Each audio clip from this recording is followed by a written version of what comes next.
الحمد لله وكفى والصلاة والسلام على سيد الرسل وخاتم الأنبياء وعلى آله وأصحابه الأتقياء. أما بعد، أعوذ بالله من الشيطان الرجيم. بسم الله الرحمن الرحيم.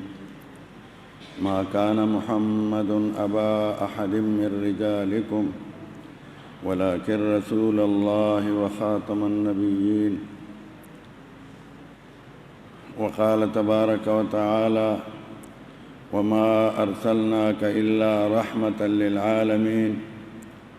وقال تبارك وتعالى: ورفعنا لك ذكرك. وقال تبارك وتعالى: إنا أعطيناك الكوثر فصل لربك وانحر إن شانئك هو الأبتر. صدق الله مولانا العظيم. قال النبي صلى الله عليه وآله وأصحابه وبارك وسلم: أنا خاتم النبيين لا نبي بعدي. وقال عليه الصلاة والسلام: سيكون في أمتي كذابون كلهم يزعم أنه نبي الله وأنا خاتم النبيين لا نبي بعدي. وقال عليه الصلاة والسلام: ألا وأنا حبيب الله. وقال عليه الصلاة والسلام: أنا رحمة مهداة. صدق نبينا الكريم، ونحن على ذلك لمن الشاهدين والشاكرين، والحمد لله رب العالمين. وأحسن منك لم تر قط عيني وأجمل منك لم تلد النساء. خلقت مبرأ من كل عيب كأنك قد خلقت كما تشاء. حسن یوسف دم عیسیٰ ید بیضا داری، آنچ خوبا ہمدارند تو تنہا داری. جہاں کے سارے کمالات ایک تجھ میں ہیں اور تیرے کمال کسی میں نہیں مگر دو چار. نقش جس قلب پہ نام شہ ابرار نہیں، سکہ قلب ہے وہ درخور بازار نہیں. تو ہے مجموعہ خوبی و سراپائے جمال، کون سی تیری ادا دل کی طلبگار نہیں. شک نہیں مطلع و شمس ہے بطحا کی زمیں، کون سا ذرہ وہاں مطلع انوار نہیں. جان دے دے کے خریدار بنے ہیں انصار، جان دے دے کے خریدار بنے ہیں اصحاب. عشق زار مدنی مصر کا بازار نہیں، عشق زار مدنی مصر کا بازار نہیں. کی محمد سے وفا تو نے، کی محمد سے وفا تو نے، تو ہم تیرے ہیں. یہ جہاں چیز ہے کیا لوح و قلم تیرے ہیں. جب تک کٹ نہ مریں خواجہ بطحا کی عزت پر، خدا شاہد ہے کامل ہمارا ایمان ہو نہیں سکتا. سارے حضرات شوق محبت کے ساتھ درود شریف پڑھ لیں. اللہم صلی علی سیدنا مولانا محمد وعلی آل سیدنا مولانا محمد کما صلیت علی سیدنا ابراہیم وعلی آل سیدنا ابراہیم انک حمید مجید. اللہم بارک علی سیدنا مولانا محمد وعلی آل سیدنا مولانا محمد کما بارکت علی سیدنا ابراہیم وعلی آل سیدنا ابراہیم انک حمید مجید. یا رب صل وسلم دائما ابدا علی حبیبک خیر الخلق کلہم، هو الحبیب الذی ترجى شفاعته لكل حول من الاحوال مقتحم.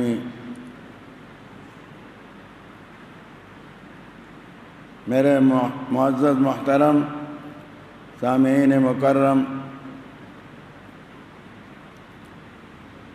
رمضان المبارک ہجری 1441 جمعۃ المبارک، آج 7 رمضان المبارک ہے، رحمت کا عشرہ ہے۔ اللہ کی رحمتیں اس عشرے میں دھواں دار برستی ہیں۔ اللہ تبارک و تعالیٰ نے ہمیں ایمان کے ساتھ یہ نعمت عطا کی ہے۔ سب کہو الحمدللہ، پھر کہو الحمدللہ۔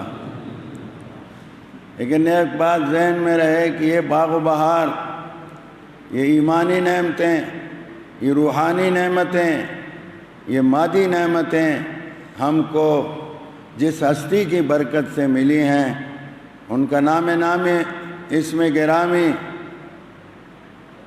حضرت محمد مصطفیٰ صلی اللہ علیہ وسلم، جو خاتم الانبیاء خاتم الرسل ہیں، جو امام الانبیاء والمرسلین ہیں، جو اللہ نہیں باقی سب کچھ ہیں، اور جن کی خاطر ہم پیدا ہوئے، یہ کل کائنات پیدا ہوئی، یہ سب بہاریں ان کے صدقے میں ہیں۔ ہم اگر آج دنیا میں موجود ہیں، انسان یا مخلوقات یا یہ کائنات، تو یہ بھی ان کے صدقے میں ہے۔ اللہ تعالیٰ نے ان سے فرمایا کہ اگر میں آپ کو پیدا نہ کرتا، میں کسی کو بھی پیدا نہ کرتا۔ ہمارے بزرگ دارالعلوم دیوبند کے بانی حضرت مولانا محمد قاسم نانوتوی رحمۃ اللہ علیہ، عظیم عاشق، عظیم عالم، عظیم مجاہد، عظیم صوفی تھے، اور ان کا نعتیہ کلام بھی ہے۔ وہ فرماتے ہیں اگر تجھے نہ بناتا تو سارے عالم کو نصیب ہوتی نہ دولت وجود کی زنہار۔ آپ نہ پیدا ہوتے، اللہ اس کائنات کو ہی نہ پیدا کرتے۔ اور ایک عجیب ان کا اللہ اکبر کلام کا حصہ ہے، فرماتے ہیں بجز خدائی کے نہ چھوٹا تجھ سے کوئی کمال۔ ایک آپ خدا نہیں، اللہ وحدہ لا شریک ہیں، باقی کون سا کمال ہے جو آپ سے چھوٹ گیا؟ آج ہم اسلامی جمہوریہ پاکستان میں اس ہستی کا دفاع کر رہے ہیں جن کا پاکستان پر بھی احسان ہے، اور جن کے واسطے دے کر، جن کے کلمے کو پڑھ پڑھ کے لوگوں کو جگایا گیا۔ پاکستان کا مطلب کیا؟ لا الہ الا اللہ محمد الرسول اللہ۔ پڑھا کرو، کلمہ پڑھا کرو، کلمے سے یہ سب برکتیں آئیں گی۔ پاکستان کا مطلب کیا؟ لا الہ الا اللہ۔ یہ نعرے گونجتے تھے، اور حضور صاحب کا واسطہ دیا جاتا تھا، اور لیلۃ القدر کی رات میں یہ پاکستان وجود میں آیا۔ اس پاکستان کے لیے لاکھوں مسلمانوں نے، قادیانیوں نے نہیں، قادیانی نہ پہلے مسلمان نہ اب نہ آئندہ، مسلمانوں نے قربانی دی۔ عورتیں بچے قربان ہوئے، بوڑھے قربان ہوئے۔ بہت لمبی خونچگاں داستان ہے، خون کے دریا وہ عبور کر کے یہاں آئے، لٹے پٹے آئے، اور یہ سوچ کے آئے کہ اگر بچے قربان ہو گئے کوئی بات نہیں، خاوند قربان ہو گیا کوئی بات نہیں، بیوی قربان ہو گئی کوئی بات نہیں، عہدے قربان ہوئے کوئی بات نہیں، ہمیں ایک ٹکڑا ملے گا، اور مل رہا ہے، جس میں ہم کلمے کا، اللہ اور رسول صلی اللہ علیہ وسلم کا قانون وہ ہمیں نصیب ہوگا، اور ہمارا دین سر بلند ہوگا۔ لیکن افسوس، پاکستان بنتے ہی سر ظفر اللہ ملعون قادیانی وزیر خارجہ بن گیا، اور مسلمانوں کے وہ امیدیں خاک میں ایک لحاظ سے مل گئیں۔ پھر اتنا طویل عرصہ ہمیں ملا، مسلمان کلمہ پڑھنے والے حاکم، کلمہ پڑھنے والے ہمارے افسران، اور ختم نبوت کا حلف بھی اٹھانے والے، لیکن آج تک جو کچھ ہوا وہ ہمارے سامنے ہے۔ پھر اللہ تعالیٰ علماء کو سلامت رکھے، یہ کہتے تھے کہ مولوی آپس میں ایک نہیں ہوتے، ہم کون سا اسلام نافذ کریں؟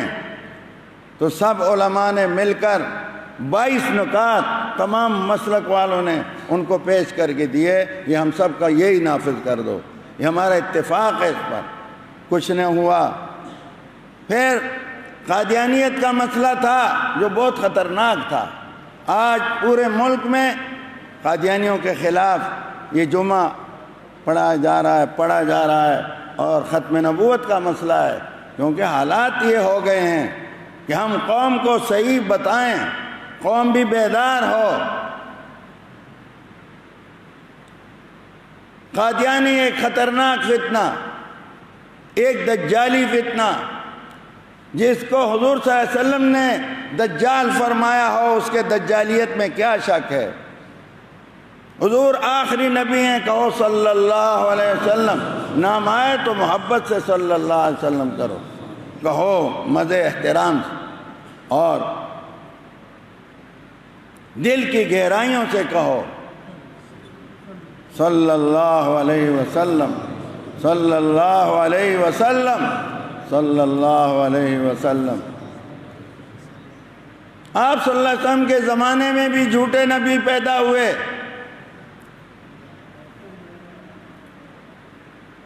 مسیلمہ کذاب پیدا ہوا، اسود عنسی پیدا ہوا، صحابہ کرام نے ان کا خلا قمع کیا۔ میں ریاض سعودی عرب کا جو دارالخلافہ ہے، اس سے کوئی 40-50 کلومیٹر آگے وہ جگہ ہے جہاں صحابہ کرام نے کذاب جھوٹے نبوت کے دعوے دار اور ان کے پیروکاروں سے جہاد کیا تھا۔ وہ جگہ میں نے دیکھی، وہ شہداء کی قبرستان بھی میں نے دیکھی، اس میں قرآن پاک کے بڑے بڑے قاری اور عالم حافظ صحابہ کرام شہید ہوئے اپنے آقا کے ناموس پر۔ اللہ اکبر۔ جتنے غزوے ہوئے حضور صلی اللہ علیہ وسلم کے زمانے میں صحابہ کرام کے، اتنے حضرات شہید نہیں ہوئے، بہت سارے جنگ ہوئے، بہت سارے غزوے ہوئے، لیکن جنگ یمامہ میں حضور صلی اللہ علیہ وسلم کی ناموس کے لیے سب سے زیادہ صحابہ کرام شہید ہوئے، اور آخر اس ملعون کا خاتمہ ہوا، جھوٹے نبوت کا خاتمہ کیا گیا۔ پھر اس گزشتہ صدی میں انگریز ملعونوں نے اپنے ٹاؤٹ کو پیدا کیا جس کا نام مرزا غلام احمد، قادیان میں اس کو استعمال کیا۔ وہ آپ علماء کے ساتھ بیٹھا کریں، عالمی مجلس تحفظ ختم نبوت مومنٹ، مجلس احرار اسلام، اور اس طرح کی جماعتیں ہماری جو اس موضوع پر کام کر رہی ہیں، ان سے لٹریچر حاصل کرو اور ہوش میں آؤ، بے ہوشی میں نہ رہو۔ کیپسولوں میں تمہیں زہر دیا جا رہا ہے، اس سے بچنے کی ضرورت ہے۔ یہ ملعون ذاتی طور سے ایک کمینہ انسان تھا، شریف نہیں تھا۔ آپ دنیا کی تاریخ پڑھو، حضرت آدم علیہ السلام سے لے کر حضرت عیسیٰ علیہ السلام تک، حضرت موسیٰ علیہ السلام تک، حضرت آقا محمد مصطفیٰ صلی اللہ علیہ وسلم تک، چاہے وہ ابراہیم خلیل اللہ ہوں، حضرت شعیب ہوں، جتنے انبیاء علیہ السلام گزرے ہیں، وہ شکل کے اعتبار سے بھی انتہائی حسین و جمیل، خاندان کے اعتبار سے بھی بہت اعلیٰ افضل، اور اخلاقی لحاظ سے بھی ان کا عظیم کردار تھا کہ دشمن بھی مانتے تھے کہ بہت بڑے خلیق ہیں، دشمن بھی۔ لیکن یہ مردود ایک آنکھ سے کانا تھا، دجال، اصلی دجال، کانا، بدن بھی عیبدار اور زانی اور شرابی تھا۔ یہ باقاعدہ موجود ہے، وہ چاہے ہم ثابت کر کے دیں گے، غلیظ زبان بکنے والا، گندی زبان اس کی، گندی گالیاں اس کی، جس کو ماں بہنوں کے سامنے نقل نہیں کیا جا سکتا۔ کسی نے دیکھنا ہو کسی وقت آئے میں دکھاؤں، ان کی کتابوں سے دکھاؤں گا، یہ غلیظ انسان۔ اور پھر اس نے پہلے کہا میں مہدی ہوں فلاں ہوں، پھر آہستہ آہستہ، اور انگریز نے اس کا ساتھ دیا۔ یہ انگریز کے غلام، یہ پیٹ کے پجاری، یہ عہدوں کے بھوکے، یہ انہوں نے ان کو اس کے ساتھ لگایا اور اس کی دکانداری چمکانے کی کوشش کی۔ اللہ کی کروڑ رحمتیں ہوں اس وقت کے علماء پر، اور ہمیشہ آپ جانتے ہیں علماء دین کے لیے بے غبار بے دھڑک میدان میں آتے ہیں، یہ ان کی ذمہ داری ہے، ان سے پوچھ ہوگی، ہم سے پوچھ ہوگی۔ بعض لوگ کہتے ہیں ہمیں اوپر سے آرڈر ہے، ہم کہتے ہیں ہمیں اور اوپر سے آرڈر ہے، اللہ پاک کا آرڈر ہے، حضور صلی اللہ علیہ وسلم کا آرڈر ہے، جن کے آرڈر معمولی نہیں ہیں۔ تو اس وقت کے علماء حضرت امیر شریعت سید عطاء اللہ شاہ صاحب بخاری، حضرت علامہ انور شاہ صاحب کشمیری، اور اس سے پہلے بھی ہمارے بزرگ اور ہمارے قریب عظیم صوفی بزرگ حضرت پیر سید مہر علی شاہ صاحب رحمت اللہ علیہ، اس طرح کے اس وقت کے جو اولیاء تھے، علماء تھے، مشائخ تھے، انہوں نے اس کے خلاف فتوے دیے اور کہا جھوٹا ہے، کذاب ہے، یہ اللہ کا نبی اور رسول نہیں ہو نہیں سکتا، وہ بوا بند ہے، یہ بدبخت انگریز کا نبی ہے، اس لیے اس کو انگریزی نبی کہتے ہیں۔ اس ملعون نے ایسی گالیاں دی، حضرت پیر مہر علی شاہ صاحب کو کہا گولڑے کی سرزمین، تو ایک ملعون کی وجہ سے ملعون ہو گئے، ایسا خبیث تھا۔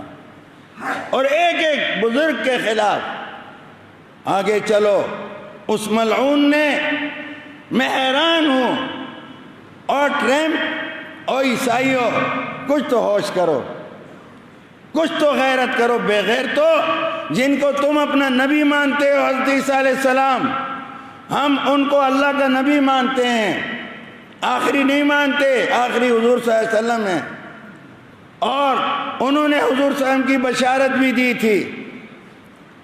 اس تمہارے نبی کے بارے میں اس ملعون نے بکواس کیے ہیں، کتابوں میں موجود ہیں، ان کی والدہ پر الزامات لگائے، ان کی نانی، دادیوں، نانیوں پر موجود ہیں، اور آج تم اس کمینے اور خبیث کو اور اس کی نسل کو پال رہے ہو، دفاع کر رہے ہو۔ کہاں گئی تمہاری عیسائیت؟ یہ تو ہم ہیں الحمدللہ کہ جہاں محمد پاک اپنے آقا کا دفاع کرتے ہیں، وہاں حضرت عیسیٰ علیہ السلام، وہاں حضرت موسیٰ کلیم اللہ، وہاں تمام انبیاء علیہ السلام کا دفاع کرتے ہیں۔ یہ جو ناموس رسالت کا قانون ہے جس کے پیچھے ملعون پڑے ہوئے ہیں، یہ صرف آقا پاک صلی اللہ علیہ وسلم کی ناموس کا تحفظ نہیں ہے، تمام انبیاء علیہ السلام، سارے نبی ہمارے سرتاج ہیں، سارے۔ ان کو غیرت نہیں ہے، یہ ایسے بے غیرت ہیں، ان کو کوئی پوچھے کہ تمہارے نبی کو گالیاں دی ہیں، ان کے بارے میں غلیظ زبان استعمال کی ہے، ان کی والدہ ماجدہ، ان کے دادی نانیوں پر، اگر تمہیں نہیں پتا آؤ ہم تمہیں بتاتے ہیں، ان کی کتابوں سے بتائیں گے، اس دجال کی کتابوں سے بتائیں گے۔ پھر اس دجال نے آقا پاک صلی اللہ علیہ وسلم کو بھی معاف نہیں کیا۔ اس کا ایک شاعر تھا، اکمل اس کا نام تھا، وہ اس کے سامنے اشعار تعریف کے پڑھتا تھا، جیسے ہمارے آقا کے شاعر تھے حضرت حسان، حضرت کہو رضی اللہ تعالیٰ عنہ۔ حضرت حسان فرماتے ہیں وَأَحْسَنُ مِنْكَ لم تر قط عيني وأحسن منك لم تر قط عيني وأجمل منك لم تلد النساء۔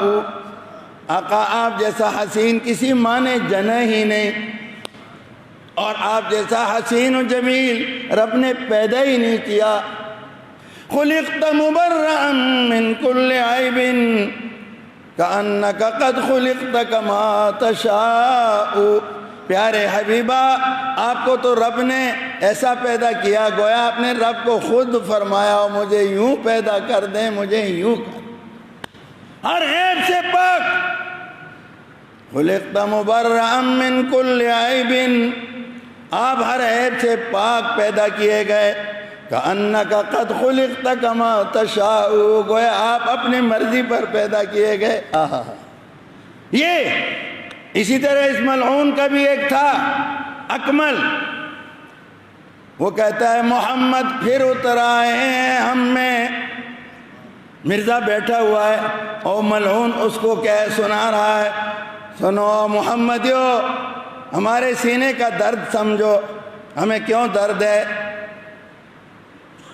محمد پھر اتر آئے ہیں ہم میں، مرزا ملعون سن رہا ہے، اکمل اس کو سنا رہا ہے، محمد پھر اتر آئے ہیں ہم میں اور پہلے سے بڑھ کر ہیں اپنی شان میں۔ محمد دیکھنے ہوں جس نے اکمل غلام محمد کو دیکھے قادیاں میں، سمجھے؟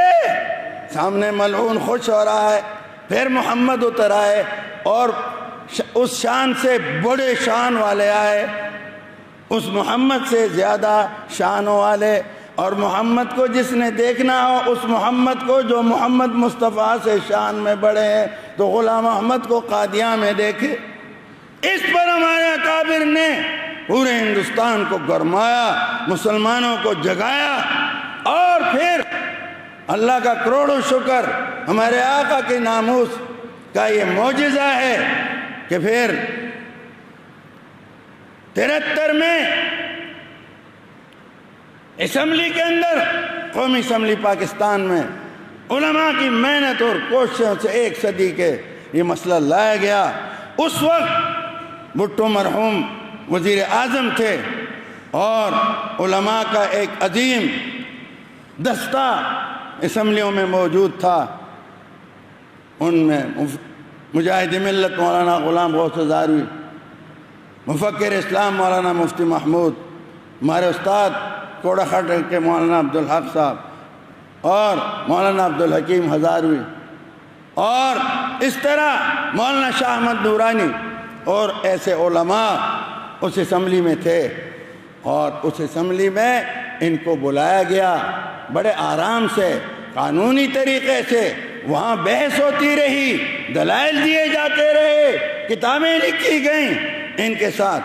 تو بالآخر جس اسمبلی میں بھٹو مرحوم، جس اسمبلی میں ولی خان مرحوم اور بڑے بڑے لیڈر اس زمانے کے پارٹیوں کے سربراہ موجود تھے، بڑے بڑے بیرسٹر موجود تھے، وکلاء تھے، اور اس اسمبلی نے بالآخر یہ فیصلہ کیا کہ یہ قادیانی، لاہوری ہوں یا قادیانی، یہ مرزائی، یہ کافر ہیں، دلائل کے ساتھ۔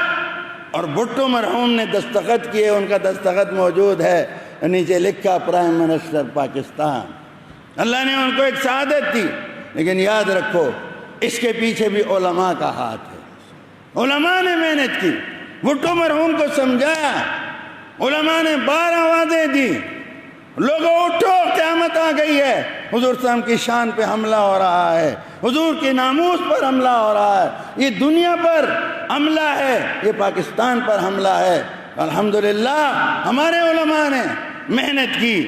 مجھے اچھی طرح یاد ہے، میری جوانی کا دور تھا، حضرت مولانا غلام غوث ہزاروی جو اس میں بہت عظیم کردار ادا کرنے والے ہیں، اور بھٹو مرحوم کو ملتے تھے، اس وقت کے army chief general tikka Khan مرحوم کو بھی ملتے تھے اور ان کو سمجھاتے تھے، دلائل بیچتے تھے۔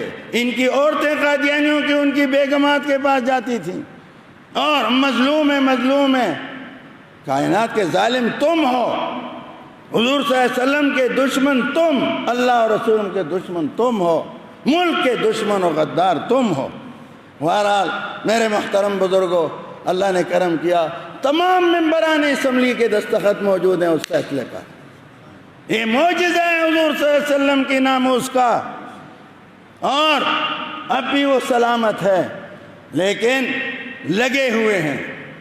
یہ جو یہودیوں کا داماد صاحب ہے، اس میں تو کوئی اشکال نہیں ہے، اس کے بچے آج بھی یہودیوں کے پاس، تو یہودی پاکستان کی محبت بتائیں گے ان بچوں کو، وہ حضور صلی اللہ علیہ وسلم کی محبت بتائیں گے؟ یہودی تو اسلام کے دشمن، پاکستان کے دشمن، سب کے ان کے ہاں ہیں، اور جب سے آیا ہے ہمیں ذاتیات نہیں ہیں۔ تو قادیانیوں کے لیے ختم نبوت کا حلف نہیں پڑھ سکا، یہ خاتم النبیین کا لفظ اس کے منہ سے ادا نہیں ہو رہا تھا، اور اس کے بعد کئی واقعات ہوئے۔ یہ تو اللہ علماء کو سلامت رکھے، علماء کیا کریں؟ آج اگر علماء ہم چپ ہو جاتے ہیں تو ٹھیک ہے، ہمیں نذرانے بھی مل جائیں گے، ہمیں عزت بھی دنیاوی دے دیں گے، اس پہ لعنت کروڑوں، اس مال پہ لعنت، اس عزت پہ لعنت، لیکن ہم حضور پاک کو کیا منہ دکھائیں گے؟ اللہ پاک کو کیا منہ دکھائیں گے؟ ہم تو گناہگار ہیں، ہماری شفاعت کون کرے گا؟ اس کو سوچ لو۔ تو اب رمضان کا مہینہ، ملک پریشانی میں، لوگ بھوکے مر رہے ہیں، فاقے کر رہے ہیں، حالت خراب ہے، دعاؤں کی ضرورت ہے، اللہ کے حبیب صلی اللہ علیہ وسلم کی دعائیں چاہیے، رحمت چاہیے، اور ایسا غلیظ فیصلہ کیا، نہ علماء سے پوچھا۔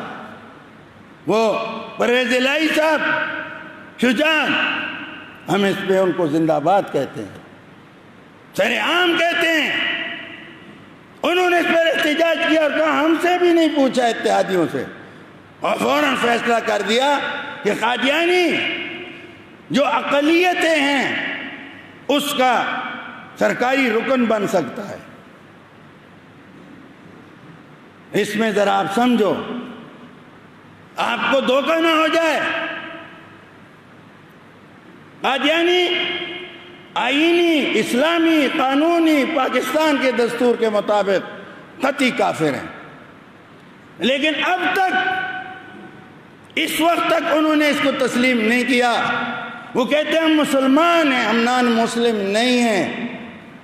اور انہی کے ایک وفد نے برطانیہ میں، جس کی ویڈیو موجود ہے، نادیہ رمضان چودھری، ان کے برطانیہ کی سیکرٹری اطلاعات، وفد ملا مرزا مسرور سے، سامنے وہ بیٹھا ہوا ہے اور ادھر ان کا، ہم آئے ہیں، آپ بھی انصاف والے، ہم بھی انصاف والے، ہمارا ساتھ دو۔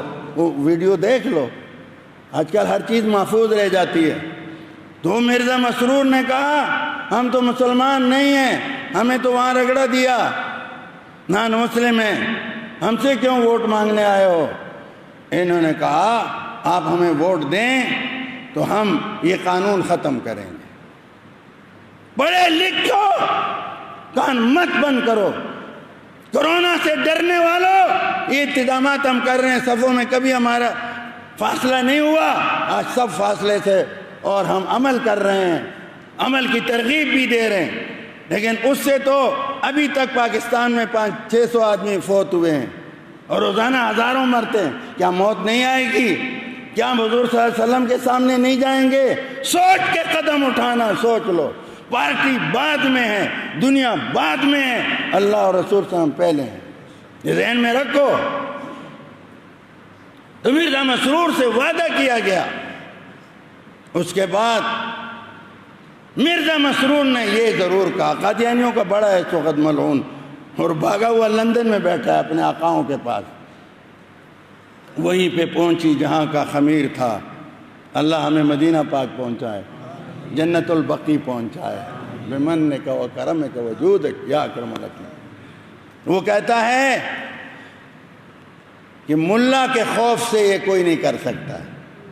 یہ اس مردود کی زبان سے یہ جملے نکلے ہیں، شیطان نے سچ کہا، جب تک ملا ہے، اور انشاءاللہ نہیں ہوگا، ہر ملا نور الحق قادری نہیں ہے اور ٹاؤٹ نہیں ہے.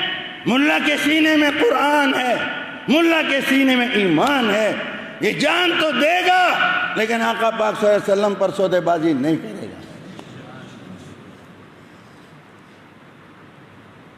خدا کے لیے ہوش میں آؤ. ہم ملک کے حامی ہیں، ہم نے ہمیشہ ملک کا ساتھ دیا. انہوں نے تم ملک توڑنے میں، ملک دشمنی میں کوئی کسر نہیں چھوڑی. یہ ان کی وصیتیں ہیں.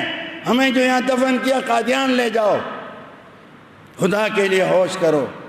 ہم ان اپنے پیاروں کو بھی کہتے ہیں جنہوں نے سچا کلمہ پڑھا ہے. اللہ نے تمہیں طاقت دی اور یہ طاقت آپ دیکھتے ہیں ایک دن اس کرسی پر ایک ہوتا ہے، دوسرے دن دوسرا. کہاں گئے وہ جج ہمارے؟ کہاں ہے وہ طاقتوں والے؟ اپنی ذات کے لیے فوراً ایکشن لیتے ہو. آقا مصطفیٰ صلی اللہ علیہ وسلم کے لیے کیوں خاموش ہو؟ کیوں چپ ہو؟ پاکستان کے قانون سے غداری ہو رہی ہے سرعام. اس غدار پہ مقدمہ کیوں نہیں بن رہا؟ ججوں کہاں ہو؟ طاقتوروں کہاں ہو؟ اللہ نہیں دیکھ رہا؟ خدا کے لیے اس ملک کو بچاؤ. ملک کو فتنہ و انتشار میں مت ڈالو. یہ معاملہ بہت نازک ہے. کوئی شخص اپنے آقا حضور صلی اللہ علیہ وسلم پر کوئی بات نہیں برداشت کر سکتا. کتنے ہی گناہگار ہیں. ایک صاحب شراب پی رہے تھے، شرابی تھا. اس کے سامنے کسی نے حضور صلی اللہ علیہ وسلم کے بارے میں بکواس کیا، شراب کی بوتل اس کے منہ پر ماری. اور کمینے، تم میرا آخری سہارا مجھ سے چھیننا چاہتا ہے؟ میں تو گناہگار ہوں، میرے تو آخری سہارا حضور ہیں. ہماری دنیا کا سہارا بھی وہ ہیں، آخرت کا بھی. اس واسطے میرے محترم بزرگوں اور بھائیوں، بہت نازک معاملہ ہے. اس کا فوراً علاج ہونا چاہیے. جن کو طاقت ہے ان کو چاہیے اپنے رب کو راضی کر لو. حضور صلی اللہ علیہ وسلم کی طرف سے جو پیغامات آئے تھے کہ شدید عذاب آئے گا اور اس کا جو علاج بتایا تھا، میں کئی دفعہ عرض کر چکا ہوں. توبہ استغفار کرو، درود شریف کی کثرت کرو، مسجدوں کو آباد کرو، نمازی بنو، صدقہ خیرات کرو، غریب پروری کرو، تاجر حرام مت کھاؤ، حلال کھاؤ، کم منافع کماؤ. چرند پرند حیوانوں پر بھی رحم اور ترس کرو. تو ساتھ یہ بھی فرمایا میرے ناموس کا تحفظ کرو. یہ پہلے فرما دیا. آپ صلی اللہ علیہ وسلم نے فرمایا حضور کی ناموس کا تحفظ سب سے آگے ہے. آج دیکھو کسی عہدے والے پر کوئی چھوٹے سا عہدے دار ہو، ڈی سی کمشنر اور یہ، وہ نہیں برداشت کر سکتے. ان کے لوگ نہیں برداشت کر. اس سے ذرا اوپر ہو جاؤ، وہ نہیں برداشت کر سکتے. ہمارے صاحب کی توہین، ہمارے لیڈر کی توہین. اور ظالموں، حضور صلی اللہ علیہ وسلم تو کائنات کے سردار ہیں، رحمت للعالمین ہیں، ہمارا سہارا ہے دنیا آخرت کا. اس میں ہم یہی کہیں گے فوری طور سے جنہوں نے یہ غدر کیا، یہ غداری کی، جو بھی جہاں ہے اس پر کیس کیا جائے. آئین کی مخالفت. ہم یہ نہیں، کہیں آپ یہ مت سوچو کہ ہم کہتے ہیں قادیانی نہ بنے ممبر. پہلے تو اپنے آپ کو وہ مانے کہ ہم مسلمان نہیں ہیں. اصل سوال یہ ہے وہ اس کو ماننے کے لیے تیار ہی نہیں ہے. وہ ہمیں کہتے ہیں تم کافر ہو. ان کے ملعون نے یہاں تک کہا کہ جو مجھ پر ایمان نہیں لایا وہ کنجریوں کی اولاد ہے. یہ لفظ ہیں، لکھے ہوئے ہیں. تو جو اس ملعون پر ایمان نہیں لایا، وہ چاہے فوج میں ہے، چاہے وہ قانون میں ہے، چاہے وہ تاجر ہے، چاہے مولوی ہے، جوان ہے، بوڑھا ہے، یہ گالی سب کو جاتی ہے کہ نہیں جاتی؟ وہ تو تمہیں یہ کہہ رہا ہے، نہیں پتہ تو آؤ ہم تمہیں دکھاتے ہیں. وہ ہمیں یہ گالیاں دے رہا ہے کہ جو مجھ پر ایمان نہیں لایا. ملعون تو یہ کہتا ہے اور ہم اس کو رعایتیں دیں، نہ ایسا مت کرو. عارضی زندگی ہے، فانی ہے۔ ہم نے بڑوں بڑوں کے جنازے پڑھے ہیں، بڑوں بڑوں کے، جن کا طوطی بول رہا تھا دنیا میں، پڑھے ہیں، پڑھتے ہیں، روزانہ کا معاملہ ہے۔ اور پھر جاتے 6 فٹ گڑھے میں ہیں، آگے رب سے واسطہ پڑھتا ہے، آگے اللہ سے واسطہ پڑھتا ہے، اس سے آگے جا کے حضور سے واسطہ پڑھے گا۔ اس واسطے سب ہوش کے ساتھ وقت گزارو۔ یہ مسئلہ پارٹی بازی کا نہیں ہے، یہ مسئلہ ایمان کا ہے، یہ امتحان ہے۔ پتہ چلے گا ایک طرف میری پارٹی ہے، میرے لیڈر ہے، تو پھر قیامت میں اس کے ساتھ جانا۔ المرء مع من احب، حدیث میں جو دنیا میں جس کے ساتھ پیار محبت ہے وہ اسی کے ساتھ ہوگا، حشر اسی کے ساتھ ہوگا۔ تو ہوش کرو، اور ہر گھر میں ختم نبوت پر بیانات کرو، بچوں کو سمجھاؤ۔ الحمدللہ علماء نے کوئی کسر نہیں چھوڑی، اپنے آقا کی سیرت پڑھو، پڑھاؤ، سناؤ، اور شکلیں بھی محمدی بناؤ۔ اتباع سنت یہ عشق کا سودا ہے، اور درود شریف کی جتنی کثرت کر سکتے ہو کرو، اور دعاؤں کا اہتمام کرو، دعا اور بد دعا دونوں کرو۔ جو بھی اس ملک کا وفادار ہے اللہ اسے ترقی دے، اور جو اسلام کا وفادار ہے، دو چیزیں ہیں، ایک ملک ہے وہ بھی ہمارا ہے، اللہ اسے سلامت رکھے، اس کے لیے آبادی کی ہر کوشش کرو، اس کے دشمن کو دشمن سمجھو، اور ایک ہمارا پیارا دین ہے، پیارے اللہ ہیں، پیارے رسول صلی اللہ علیہ وسلم ہیں، ان کا جو دشمن ہے وہ بھی میرا اور آپ کا دشمن ہے، اور جو ان کا وفادار ہے وہ ہمارا بھی ہے۔ دعائیں ان کے لیے کرو، دعا بد دعا دونوں کا رمضان میں دعائیں قبول ہوتی ہیں، بد دعائیں بھی قبول ہوتی ہیں۔ اللہ پاک جو ہدایت کے قابل ہوں ہدایت دے، نہیں اللہ اپنے قہر کا کوڑا برسائے، جان چھڑائے ہماری۔ تو یہ نازک مسئلہ ہے۔ ہم تو ان دنوں میں آپ کو فضائل رمضان سناتے ہیں، لیکن اب یہ آج ختم نبوت کے عقیدے پر یہ ہمارا ایمان ہے، اور اس پر خوب محنت کرو۔ اپنے پیارے آقا کی نعتیں پڑھو، گھروں میں بچوں کے سامنے پڑھو۔ اب میں نے آپ کو بھی نعت سنائی، وقت نہیں میں آپ کو لمبی نعتیں سنا دیتا ہوں، کلیجہ میرا بھی ٹھنڈا ہوتا تمہارا بھی ٹھنڈا ہوتا۔ درود شریف پڑھو، گلدستے گھروں میں سجاؤ، اور ہر جگہ نعرے لگاؤ، تاج و تخت ختم نبوت، تاج و تخت ختم نبوت، تاج و تخت ختم نبوت، قادیانیت، قادیانیت مردہ آباد۔ وہ مردہ آباد ہی ہیں، وہ آئیں اور پاکستان کے قانون کو تسلیم کر لیں، پھر ہمیں کوئی اعتراض نہیں ہوگا۔ پھر جائیں وہ اقلیتوں میں، وہ تسلیم ہی نہیں کرتے، ہم زبردستی اس کو، ان پر یہ بہت گہری سازش ہے، اللہ اسے ناکام بنا دے، اور ہر ایک جو اس سازش میں شریک ہے اللہ اس سے خود انتقام لے، تاکہ مسلمان بہت زیادہ غم غصے میں دل سب نیندیں اڑ گئی ہیں۔ یہ معمولی بات نہیں ہے، آقا پاک صلی اللہ علیہ وسلم کی ناموس کی بات ہے۔ اپنے آقا سے بے وفائی مت کرنا۔ اللہ مجھے اور آپ کو توفیق دے۔ اللہ تعالیٰ حضور صلی اللہ علیہ وسلم کی عزت و عظمت کا ڈنکا اور بڑھا اور بڑھے گا۔ اللہ نے فرمایا میں نے آپ کے شان کو بلند کیا ہے۔ اللہ نے فرمایا تو آپ کا دشمن ذلیل ہے، خوار ہے، اس کو اللہ خوار کر کے رکھیں گے۔ وہ خوار ہی ہے، شیطان خوار نہیں ہے، اللہ کا دشمن ہے، حضور کا دشمن ہے۔ اسی طرح جو بھی ہوگا وہ خوار دنیا میں بھی، اور قبر قیامت میں جو ہوگا اس کا تصور ناممکن ہے۔ اللہ ہم سب کی حفاظت فرمائے، ایمان کی سلامتی عطا کرے، اور یہ بلا مصیبت ہم سے دور کرے۔ وآخر دعوانا الحمدللہ رب العالمین۔